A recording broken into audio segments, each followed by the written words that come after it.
Market లో invest చేసి మీ డబ్బులు డబుల్ చేసుకోవాలనుకుంటున్నారా? సుందరరామిరెడ్డి గారి లైవ్ సెమినార్ కి అటెండ్ అవ్వండి.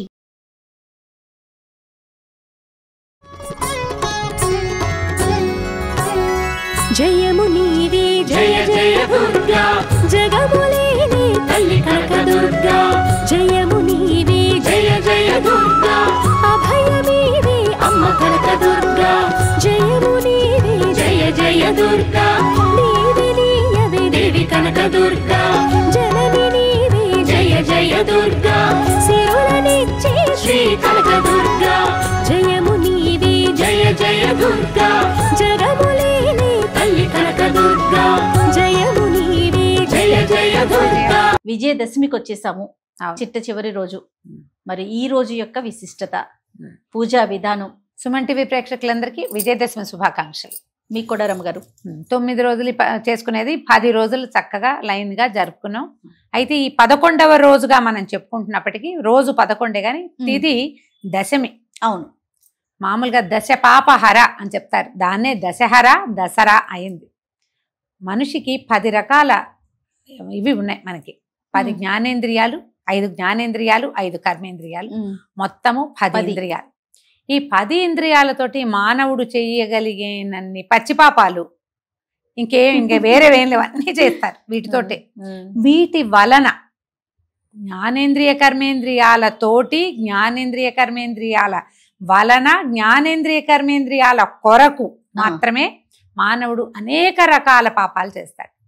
ఈ 10 రోజులు మనం అమ్మని విశేషంగా ఆరాధించి మన మనసుల మీద, మన బుద్ధి జ్ఞానము వాటన్నిటి మీద అదుపు సంపాదించి వాటిని, ఆ పాపాలన్నిటినీ, ఈ దశవిధ పాపాలు ఏమేమి మూట కట్టుకున్నామో వాటన్నిటినీ పోగొట్టుకుని ముక్తి మార్గం వైపుకి ప్రయాణించడం కోసమే దసరా చేసుకుంటాం. మనం దసరా చేసుకునేదే అది. దీంట్లో రకరకాల రాక్షస ప్రవృత్తులు, పశు ప్రవృత్తులు, అమానుషమైన ప్రవృత్తుల్ని అన్నిటినీ పోగొడుతూ అమ్మ నిన్నటి రోజున మహిషాసుర మర్దనం చేసేసింది. మహిషాసుర మర్దనిగా రూపొంది స్వరూపంలో కనపడింది. అవును, ఎప్పుడైతే ఆ స్వరూపంలో దేవతలు, మానవులు, ఋషులు వీళ్ళందరూ చూశారో ఆమెని ఉగ్రరూపాన్ని 18 చేతులు, మహాశౌర్య ప్రతాపాలు కలిగినటువంటి స్వరూపం, అదిరిపోయారు. ఆమెను ఎంతో స్తోత్రం చేశారట. పైగా ఆమె ధరించిన ఆయుధాలన్నీ వీళ్ళందరివి కదా, దేవతలందరూ. ఆ స్తోత్రాలకి సంతోషించి అమ్మవారు ఉగ్ర కళని తగ్గించుకుని సాత్విక రాజరాజేశ్వరి స్వరూపంలో ప్రత్యక్షమైంది. ఒక సాత్విక స్వరూపంలో కనపడింది. అయితే ఈ ఓటమి నెరుగని తల్లి అపరాజిత, ఎక్కడా పరాజయం పొందల. మొదటి రోజు నుంచి ఎవరెవరు ఆమె దగ్గరికి వచ్చారో వాళ్ళందరినీ పడగొట్టుకుంటూ వచ్చింది. చివరికి పూర్తి స్థాయి విజయం ఆమెకి లభించింది. మనం కూడా అలాగే మన లోపలున్న ప్రవృత్తులు, పశు ప్రవృత్తులన్నింటినీ జయించుకుంటూ పరిపూర్ణ మానవులుగా రూపాంతరం చెందటానికి ఇది ఒక మార్గం అన్నమాట. అవును, అయితే ఈ అపరాజిత స్వరూపంలో, రాజరాజేశ్వరి స్వరూపంలో ప్రశాంతంగా చక్కగా ధనుర్బాణాలు ధరించి, ఈ ధనుస్సు బాణము కూడా అమ్మవారు ధనుస్సు బాణము అపాశాంకుశాలు ధరిస్తుంది. ధనుస్సు అనగానే అదేమిటో యుద్ధం అనిపిస్తుంది. కాదు, అమ్మవారు చెరుకు విల్లు పట్టుకుంటుంది. చెరుగడ ఒక విల్ల, చెరుకు విల్లు, పుష్ప బాణాలు పట్టుకుంటుంది. పువ్వుల బాణాలు, చెరుకు గడ విల్లు, ఈ రెండు ఎవరివి? మన్మధుడివి. దాంతో మన మనసులను జయిస్తాడు ఆయన. ఆయన దగ్గర ఏం పెద్ద ఆయుధాలు ఉండవు, ఇవే ఉంటాయి. 5 బాణాలు పువ్వులే, అవి అమ్మవారు పట్టుకుంటుంది. ఇంక ఇప్పుడు యుద్ధమేది?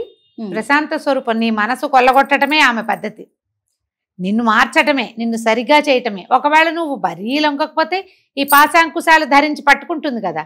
ఈ పాశము అంకుశం ఏనుగుని లొంగదీసే సాధనాలు అవి.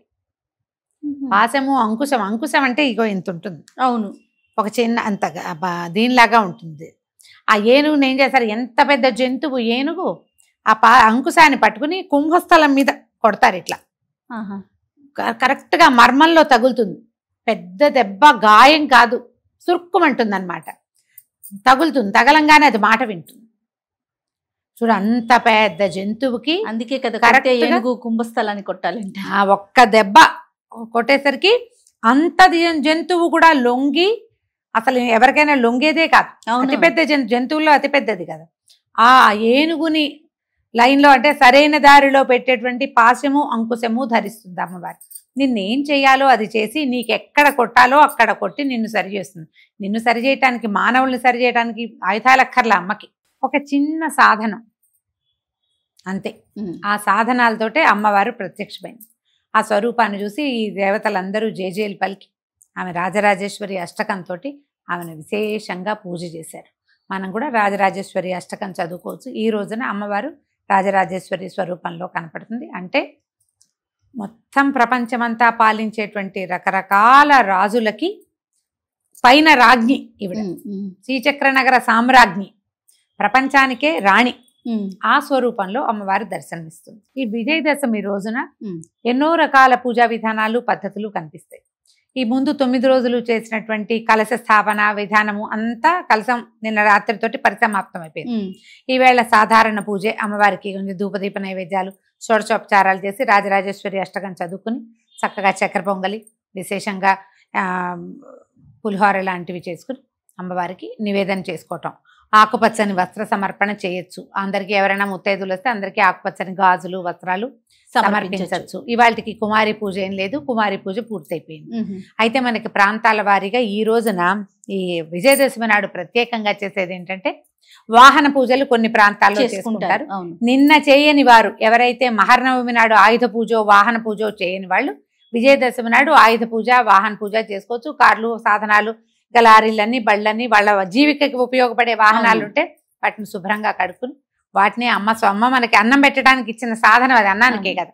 చక్కగా పసుపు బొట్టు పెట్టి మంచి మంచి పువ్వుల దండలు వేసి అలంకరించి ఓ హారతి ఇచ్చి విశేషంగా పూజ చేసుకోవచ్చు. కానీ మన పండుగలు, మన సాంప్రదాయాలు ఎంత విశిష్టమైనవి కదా రమ్మగారు. సంక్రాంతికి చూడండి, పాడి పశువుల్ని మనం పూజిస్తాం, పశువుల పండుగ చేసుకుంటాం. ఇప్పుడు మన దసరాకు వచ్చేసరికి మనతో పాటు ఉండి మన జీవికకు ఉపయోగపడే యంత్రాలన్నింటినీ పూజిస్తాం కదండి. మన పద్ధతే అలాంటిది.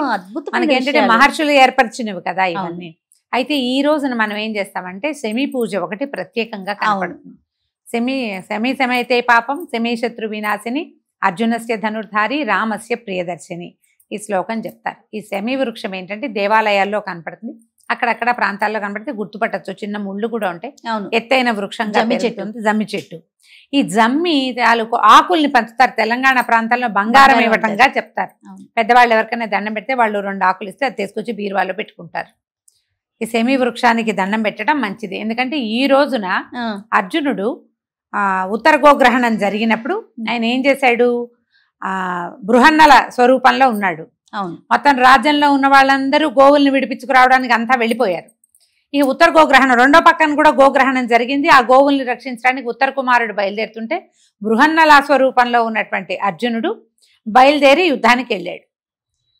మా కౌరవ సేనను చూసేసరికల్లా ఉత్తర కుమారుడు భయపడ్డాడు. ఈయన ఏమన్నాడు, అర్జునుడు లెక్క పెట్టుకునే సమయం అధిక మాసాలతో కలిపి ఈ రోజుతోటి మన అజ్ఞాతవాసం పూర్తయిపోయింది కాబట్టి ఈ ఉత్తర కుమారుడితో కలిసి వాళ్ళు శమీ వృక్షం మీద దాచిపెట్టారు తమ తాలూకు ఆయుధాలని. ఆ శమీ వృక్షాన్ని చెప్పారు, వృక్ష దైవత ఈ మా ఆయుధాలు ఇతరులకి కనపడనివ్వద్దు.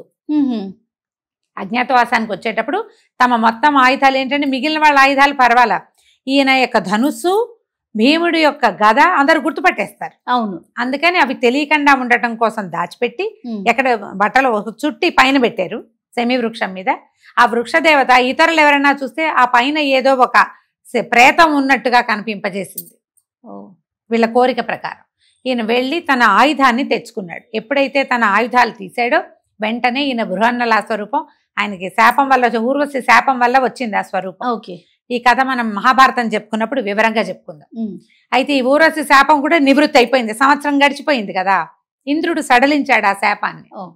ఆ శాపం సడలిపోగానే ఈయన అర్జున స్వరూపం వచ్చేసింది. తర్వాత ఏం చేశాడు, కౌరవుల్ని ఆయన చీల్చి చెండాడి వాళ్ళని అక్కడి నుంచి తరిమి కొట్టేశాడు. వాళ్ళు కూడా తెలుసుకున్నారు ఈయన ఇప్పుడు 12 ఏళ్ల వనవాసం, 1 సంవత్సరం అజ్ఞాతవాసంతో లోపల దాచుకున్నటువంటి అర్జునుడి ప్రజ్ఞ అంతా బయటకు వచ్చేసింది. ఒక్కడు కేవలం ఒక్క రథసారథితోటి మొత్తం కౌరవ సేన అందరినీ, పెద్ద పెద్ద వాళ్ళందరినీ, భీష్ముడితో సహా అందరినీ పడుకోబెట్టేశాడు. సంహారం జరిగినట్టు చెప్పరు, అందరినీ మైమరుపు కలిగించి తనకు కావాల్సింది తీసుకుని వెనక్కి వెళ్ళిపోయాడు. అది జరిగింది కాబట్టి ఈ శమీ వృక్షానికి ఈ రోజున పూజ చేయాలి. రామాయణ కాలంలో కూడా ఆయన రాముల వారి యుద్ధం అయిందని, మహర్నవమి నాడు అయిందని, ఈ దశమి నాడు రాముల వారు సీతాదేవిని చూశారని అని చెప్తారు. అదొక కథనం. దశమి రోజు, దశమి రోజునే చూశారని, అందుకని ఈ దశమి విశేషంగా చెప్తారు. అయితే పాలపిట్టను చూడడం ఒకటి మనకు కనపడుతుంది. ప్రకృతి పూజల్లో వృక్షాన్ని పూజించటము, మనతో పాటు ఉన్నటువంటి రకరకాల వస్తువుల్ని పూజిస్తాము. జీవజాలాలని కూడా వాటిని దర్శించడం, అంటే పాలపిట్టను చూడడం అంటే ఋతువు ఒకటి మారుతుంది. అవును కదా, మొన్నటి దాకా ఉన్నది వేరు, ఇప్పుడు కొత్తగా ఋతువు మారుతుంది కదా, ఆశ్వేజ కార్తీకాలు. ఈ ఋతువులు మారేసరికల్లా పిట్టలు వస్తాయి. వాటికి ఆహారం వేయటము, వాటి కోసమని పాలపిట్టను చూడమంటారు. సీమోల్లంఘనం అని చేసేవాళ్ళు పాత రోజుల్లో. ఇదేంటంటే అప్పట్లో రాజులు యుద్ధాలకు వెళ్ళేవాళ్ళు కదా, దశమి నాడు ఊరి పొలిమేర దాటాలి. సీమ ఉల్లంఘనం అంటే పొలిమేర దాటటం. అందుకని ఊళ్ళల్లో వాళ్ళు ఏం చేస్తారంటే పొలిమేరల దాకా నడిచెళ్ళి వెనక్కి వస్తారనమాట. అలాంటి ఏ పద్ధతులు ఉంటే ఆ పద్ధతులు చేసుకోవచ్చు. బంగారం పంచిపెట్టడం, అదే మన సెమి వృక్షం తాలూకు ఆకుల్ని పంచుకోవటము, అమ్మవారిని విశేషంగా సేవించుకోవటము, స్నేహితుల్ని కలుసుకోవటం. 10 రోజుల నుంచి పూజల్లో మునిగి తేలుతున్నాం కదా, ఈ 11వ రోజున ఈ విజయదశమి నాడు చక్కగా స్నేహితులతోటి ఉల్లాసంగా భోజనాలు చేయటం, నలుగురిని కలుసుకోవటం, ప్రశాంతమైన జీవితం మాకు ప్రసాదించమని అమ్మని మళ్ళీ మళ్ళీ వేడుకుంటూ దీంతో దసరా పండగ హడావిడికి వీడ్కోలు చెప్తాం. మరొకసారి దసరా శుభాకాంక్షలు రమ్మ గారు. మీకు కూడా జయ. సుమన్ టీవీ ప్రేక్షకులందరికీ మరొకసారి దసరా శుభాకాంక్షలు.